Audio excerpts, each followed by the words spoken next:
ദൈവത്തിന്റെ അതിപരിശുദ്ധമായ നാമം വാഴ്ത്തപ്പെടുമാറാകട്ടെ. ലൂക്കോസ് എഴുതിയ സുവിശേഷം 1-ാം അധ്യായം 35-ാം വാക്യം ഇപ്രകാരം വായിക്കുന്നുണ്ട്: അതിന് ദൂതൻ, പരിശുദ്ധാത്മാവ് നിന്റെ മേൽ വരും, അത്യുന്നതന്റെ ശക്തി നിന്റെ മേൽ നിഴലിടും. വളരെ സുപരിചിതമായൊരു വേദഭാഗം. മറിയയോട് ദൂതൻ വന്ന് പറയുന്നൊരു അരുളപ്പാടാണ്: പരിശുദ്ധാത്മാവ് നിന്റെ മേൽ വരും, അത്യുന്നതനായ ശക്തി നിന്റെ മേൽ നിഴലിടും. എന്താണ് ഈ നിഴൽ എന്നാണ് ഇന്ന് നാം ചിന്തിക്കാൻ പോകുന്നത്. ഈ നിഴലിന്റെ പ്രത്യേകത എന്ന് പറയുന്നത് അസംഭാവ്യമായ അസാധ്യമായ കാര്യങ്ങളെ സാധ്യമാക്കി തരുന്ന ഒരു നിഴലാണ് മറിയയുടെ മേൽ വന്ന് വീഴുന്നത് എന്നുള്ളതാണ്. എപ്പോഴാണ് ഒരു നിഴൽ വെളിപ്പെട്ടു വരുന്നത്? ഒരു നിഴൽ വെളിപ്പെടണമെങ്കിൽ പ്രധാനമായും അതിന്റെ പുറകിൽ ഒരു പൊരുൾ ഉണ്ടായിരിക്കണം. ആ പൊരുൾ എന്ന് പറയുന്നത് രണ്ട് കാര്യങ്ങളുടെ സംയോജനം വരുമ്പോഴാണ് ഒരു നിഴൽ പുറത്ത് പ്രത്യക്ഷമാകുന്നത്, വെളിപ്പെട്ടു വരുന്നത്. ഈ നിഴലിന്റെ പ്രത്യേകതയെക്കുറിച്ച് പഠിക്കണമെങ്കിൽ നിഴലിന്റെ പുറകിലുള്ള പൊരുളിനെ കുറിച്ച് നാം ആദ്യം പഠിച്ചിരിക്കണം എന്നുള്ളതാണ് സത്യം. ഒരു നിഴൽ വെളിപ്പെടണമെങ്കിൽ ഒരു ഫിസിക്കൽ ഒബ്ജക്റ്റ് ഉണ്ടായിരിക്കണം എന്നുള്ളതാണ് പ്രധാനപ്പെട്ട കാര്യം. ആ ഫിസിക്കൽ ഒബ്ജക്റ്റിലേക്ക്, ആ ഒരു വസ്തുവിലേക്ക് പ്രകാശം പതിക്കുമ്പോഴാണ് നിഴൽ പ്രത്യക്ഷമാകുന്നത്. നിഴൽ സ്വതവേ ഉണ്ടാകുന്നതല്ല. ഒരു വസ്തു കൊണ്ട് ആ വസ്തുവിന്മേൽ പതിക്കുന്ന പ്രകാശത്തിന്റെ പ്രതിരൂപമാണ് ഒരു നിഴലായിട്ട് വെളിപ്പെട്ടു വരുന്നത്. അപ്പോൾ നിഴലിന്റെ പുറകിൽ വ്യാപരിക്കുന്ന, പ്രത്യക്ഷപ്പെടുന്ന രണ്ട് പ്രധാന കാര്യങ്ങൾ: ഒരു ഫിസിക്കൽ ഒബ്ജക്റ്റ് ഉണ്ട്, ഒരു വസ്തുവുണ്ട്, കാണാൻ കഴിയാവുന്ന പ്രത്യക്ഷമായി നിൽക്കുന്ന ഒരു വസ്തുവുണ്ട്. രണ്ട്, ആ വസ്തുവിന്മേൽ അല്ലെങ്കിൽ ആ ഫിസിക്കൽ ഒബ്ജക്റ്റിന്മേൽ പതിക്കുന്ന പ്രകാശമുണ്ട്. ഇത് രണ്ടും കൂടെ സംയോജിക്കുന്ന സ്ഥലത്താണ് നിഴൽ വെളിപ്പെട്ടു വരുന്നത്. ഇനി ഈ വെളിച്ചത്തെക്കുറിച്ച് തിരുവചനം പഠിപ്പിക്കുന്നത്, ഈ വസ്തുവിന്മേൽ പതിക്കുന്ന പ്രകാശം എന്ന് പറയുന്നത് ഞാൻ വെളിച്ചമാകുന്നുവെന്ന് യേശു പറഞ്ഞിട്ടുണ്ട്. അത് മാത്രമല്ല, യോഹന്നാൻ എഴുതിയ ലേഖനത്തിൽ കാണാൻ കഴിയുന്നത് ദൈവം വെളിച്ചമാകുന്നു എന്ന് പറയുന്നുണ്ട്. അപ്പോൾ യഥാർത്ഥത്തിൽ തിരുവചനം പഠിച്ചു കഴിഞ്ഞാൽ വെളിച്ചം എന്നത് ദൈവമാണെന്ന് നമുക്ക് കാണാൻ കഴിയുന്നുണ്ട്. ഈ വസ്തുവിലേക്ക് വന്നു പതിക്കുന്ന വെളിച്ചത്തെ നമുക്ക് ദൈവത്തോട് സാമ്യപ്പെടുത്താൻ കഴിയും. സാമ്യപ്പെടുത്താമെന്നല്ല, അത് ദൈവമായിട്ട് തന്നെ നമുക്ക് ചിന്തിക്കാൻ കഴിയും. അപ്പോൾ ദൈവം വെളിച്ചമാണ് എന്ന് നമുക്ക് തിരുവചനത്തിൽ നിന്ന് കാണാൻ കഴിയുമ്പോൾ, ഇനി ഈ വന്നു പതിക്കുന്ന വസ്തു ഏതാണ്, ഈ ഫിസിക്കൽ ഒബ്ജക്റ്റ് ഏതാണ്, അതിനെ തിരുവചനം പഠിപ്പിക്കുന്ന ഒരു കാര്യം എന്ന് പറഞ്ഞാൽ ദൈവത്തിന്റെ സ്വന്തം രൂപത്തിൽ ഭൂമിയിലേക്ക് അവതരിച്ച ക്രിസ്തുവാണ്. ദൈവത്തെ കാണുന്ന രീതിയിലേക്ക് നമുക്ക് ദർശിക്കാൻ കഴിയുന്ന അനുഭവത്തിൽ ഭൂമിയിൽ അവതരിച്ച യേശുവാണ് ഈ ഫിസിക്കൽ ഒബ്ജക്റ്റ്.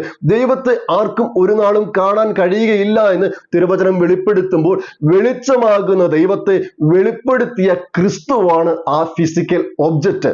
യേശു തന്നെ പറയുന്ന ഒരു കാര്യമാണ്: എന്നെ കാണുന്നവൻ പിതാവിനെ കണ്ടിരിക്കുന്നുവെന്ന്.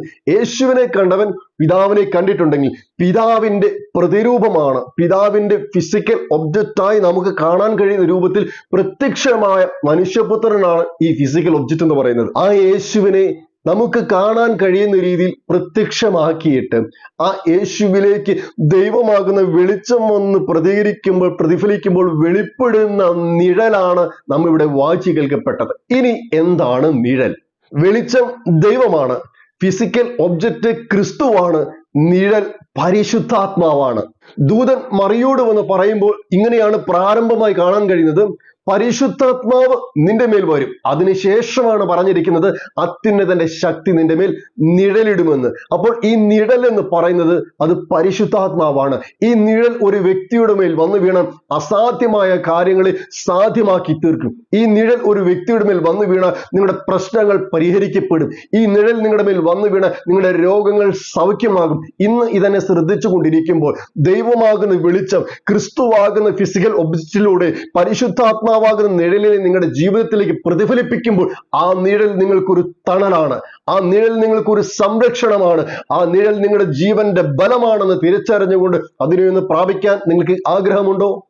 അതിനെ അനുഭവിക്കാത്തവൻ ക്രിസ്തുവിനെ കാണുകയില്ല, ദൈവത്തെ തിരിച്ചറിയാൻ കഴിയുകയില്ല എന്നുള്ളതാണ് യാഥാർത്ഥ്യം. ഇന്ന് നിങ്ങൾ തന്നെ ശ്രദ്ധിച്ചു കൊണ്ടിരിക്കുമ്പോൾ പരിശുദ്ധാത്മാവ് എന്ന നിഴൽ നിങ്ങളുടെ മേൽ വന്നു വീണാൽ, നിങ്ങളുടെ കുടുംബത്തിൽ വന്നു വീണാൽ അസാധ്യമായ കാര്യങ്ങളെ സാധ്യമാക്കി തീർക്കുമെന്ന് മാത്രമല്ല, നിങ്ങളുടെ രോഗങ്ങൾ സൗഖ്യമാകും, നിങ്ങളുടെ ശാപങ്ങൾ പൊട്ടിപ്പോകും, നിങ്ങൾക്ക് സമാധാനമില്ലാത്ത അനുഭവങ്ങൾ, സമാധാനങ്ങൾ വെളിപ്പെടും. ഇതുവരെ സന്തോഷമില്ലാത്ത ജീവിത അനുഭവങ്ങളാണെങ്കിൽ സന്തോഷത്തിന്റെ യാഥാർത്ഥ്യ അനുഭവങ്ങളിലേക്ക് ഈ നിഴൽ നിങ്ങളെ കൊണ്ടുചെന്ന് എത്തിക്കും. 90 സങ്കീർത്തനത്തിൽ ഇങ്ങനെ കാണുന്നുണ്ട്: അത്യുന്നതന്റെ നിഴലിൻ കീഴിൽ പാർക്കുകയും ചെയ്യുന്നവൻ. ഏതാണ് ഈ നിഴൽ? അത്യുന്നതന്റെ നിഴൽ എന്ന് പറയുന്നത് പരിശുദ്ധാത്മാവിന്റെ പ്രസൻസ് ആണ്, പരിശുദ്ധാത്മാവിന്റെ സാന്നിധ്യമാണ്. അതുകൊണ്ട് ഇന്ന് നിങ്ങൾക്ക് പ്രാർത്ഥിക്കാനും ആഗ്രഹിക്കാനും കഴിയുമോ? പരിശുദ്ധാത്മാവാകുന്ന നിഴലിനെ, അത്യുന്നതന്റെ ശക്തിയെ എൻ്റെ ജീവിതത്തിലേക്ക് വെളിപ്പെടുത്താൻ പിതാവേ അങ്ങേക്കൊരു ഇഷ്ടം തോന്നണമേ എന്ന് ദൂതൻ മറിയോട് വന്ന് പറയുന്ന കാര്യം, ഈ അത്യുന്നതനായവന്റെ ശക്തി നിന്റെ മേൽ നിഴലിട്ടാൽ നീ ഒരു വിശുദ്ധ പ്രജയെ ഉത്ഭവിക്കും, അവന് യേശു എന്ന് പേരിടണമെന്ന്. യേശുവിനെ യഥാർത്ഥമായി അകത്ത് ഉത്ഭവിക്കാൻ സാധ്യമാക്കുന്ന ഏറ്റവും വലിയ കാര്യം എന്ന് പറയുന്നത് പരിശുദ്ധാത്മാവ് എൻ്റെ മേൽ വരിക എന്നുള്ളതാണ്. ഈ നിഴൽ എൻ്റെ മേൽ വന്ന് പതിക്കുമ്പോൾ യേശു ആരെന്ന് വെളിപ്പെടുക മാത്രമല്ല, അവനെ എൻ്റെ ഉള്ളിൽ വഹിക്കുവാൻ, വസിപ്പാനുള്ള അവസരത്തെ ഉണ്ടാക്കി കൊടുക്കാൻ എനിക്ക് കഴിയും. ഞാൻ പിതാവിലും പിതാവ് എന്നിലും വസിക്കുന്നത് പോലെ നിങ്ങൾ എന്നിൽ വസിക്കുക, ഞാൻ നിങ്ങളിൽ വസിക്കണം എന്ന് യേശു പഠിപ്പിക്കുമ്പോൾ എങ്ങനെ യേശുവിനെ നമ്മളിൽ വസിക്കാൻ കഴിയും?